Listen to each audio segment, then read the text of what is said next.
the first webcast, episode number 1, obviously focused on the classification policies themselves and how to enable them. Number 2 was how to find data that's been classified within the Aparavi platform. And number 3, which is today's topic, which is going to go through how to create custom classifications. Obviously, key takeaways, seeing the value and power of the Aparavi classification engine. It's best in class, most easiest user-friendly classification tool on the market, and the most complete as well. Easily locate your high-risk data types. So through these easy to find filters through the Aparavi platform allows you to segment classification types, mix classification types in with metadata find fields or content find as well. Obviously today is going to be build your own classification policy. So with that said, let's take a look at how we can build our own custom classifications. So again, we're always going to start at the dashboard here. Dashboard is going to give us a great understanding of the classification data that we already have today. As we can see here under the widget called Files by Classification, we can see U.S. sensitive data, personal data, privacy, U.S. The California Data Privacy Act. So we've already got lots of data already. But let's go in here and create our own custom policy. So again, we're going to go into policies and click classification. And instead of hitting the predefined classifications, we're going to click add custom classification. So custom classification here gives you a simple whiteboard with drag and drop type functionality.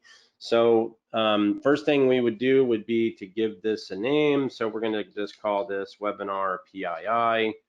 And then we're going to give it a description to text PII information. Okay, info. All right, so now we're ready to start building the policy. So I can build the simplest policy just by adding one operator and then one of the conditions, but we're going to build kind of a little bit of a complex policy so we can take some time up. So first we need to start with an and condition. So the and condition is going to be a series of patterns which are down here underneath the rules. So these are all the patterns. We've separated all these rules that make up all the 140 plus different classification policies. So each one of these have been separated. So, you know, in the event that I need to go through, like say for instance, US personal data, I would start dragging things over on top of the operator. So I would just simply drag a driver's license number, drag a postal address over, grab a telephone number and a date of birth, right? So I can just continue to keep adding the specific rules that I need. And, you know, obviously I can keep going down the passwords and email addresses. That might be one that's PII, credit card, obviously, you know, so we can just continue to drag these on. Now we can be pretty specific in some of this information as well. So let's say I don't want credit cards to be part of this. So what I would end up doing is dragging the not condition on top of the and put the credit card on top of this one. So first of all, I would need to remove this one from the and then go back to credit card, which is up at the top here, right here. And well, first I would actually have to drop in a not condition and then drag the credit card on top of it. So now what we'd be looking for is, and then of course remove this one from the top. So we would be looking at any of a driver's license, postal address, phone number, date of birth, or email address. Any of those would be shown up, and then the file that contains that information would be tagged this new test policy called webinar PII. But if it had a credit card number, then it would skip that file. So we wouldn't be looking for anything that's a credit card number.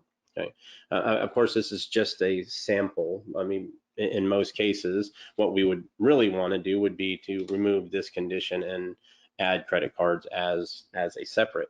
You know, we can do all these things. So here's another unique thing. So if we look at the rules themselves, which are the white boxes, if you click on one, you can see kind of a description of what the rule actually is. So the name of it is credit debit card numbers, and description is detects credit cards and debit card numbers. So the rules themselves are a combination of patterns and expressions that make up a complete a credit card or whatever rule it is, right? So credit cards or debit cards, there's obviously there's the MasterCards, the Visas, American Expresses, there's, you know, individual bank credit cards that are all MasterCard branded or Visa or Diners Club or whatever. So each credit card has a series of numbers, and those numbers actually should add up to some sort of a checksum to validate that they are in fact that type of a credit card. So our pattern or our rule has that algorithm built into it. So it's not just looking for the string of numbers or characters. We're also looking at the checksum to validate that it's actually a MasterCard or a Visa or American Express. So yeah, and then of course, you've got this confidence level. So the confidence level, the higher you go, the more exact the rule is going to be looking for specific credit cards.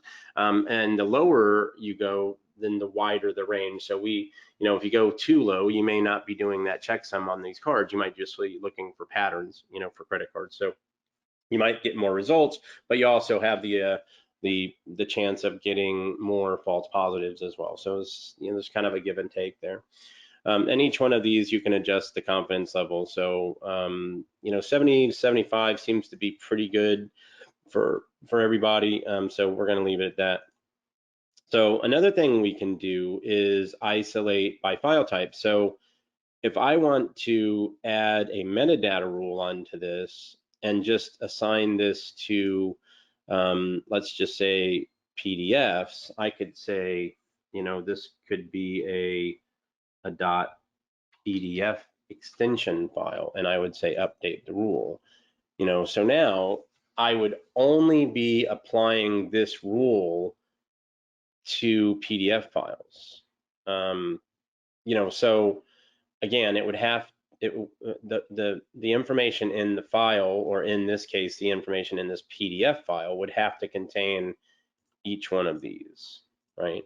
Now I could say put the ORs out here, so let's put the ORs here, and then I could simply go back and reassign, like say for instance, date of birth, email address, right? And then drag these guys on top of the OR operator.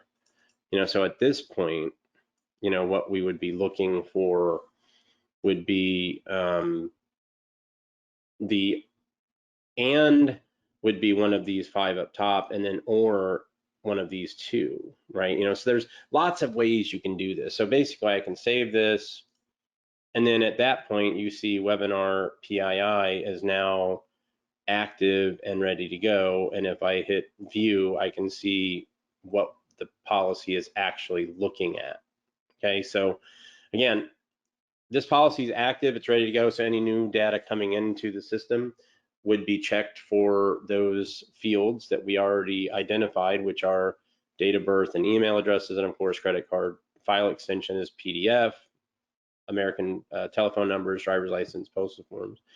Any of these rules, by the way, can be added. So in the event that I want to do, like say a generic GDPR for my company, and let's say I do business in France, Belgium, and the UK, I can just simply type in France, for instance. So let's just go to France, and I could see all of the information that makes up the France rule.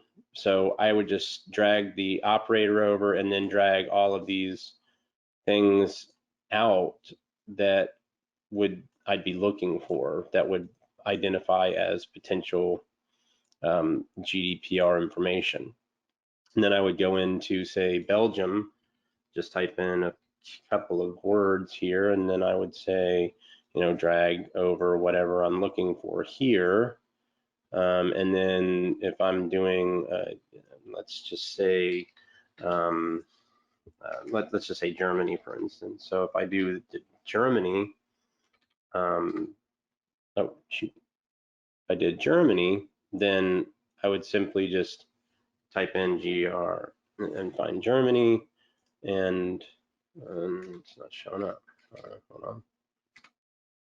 And interesting. I know we've got Germany down here. Let's just do Austria. How about Austria? So I know Germany's in there. I'm probably just spelling it wrong.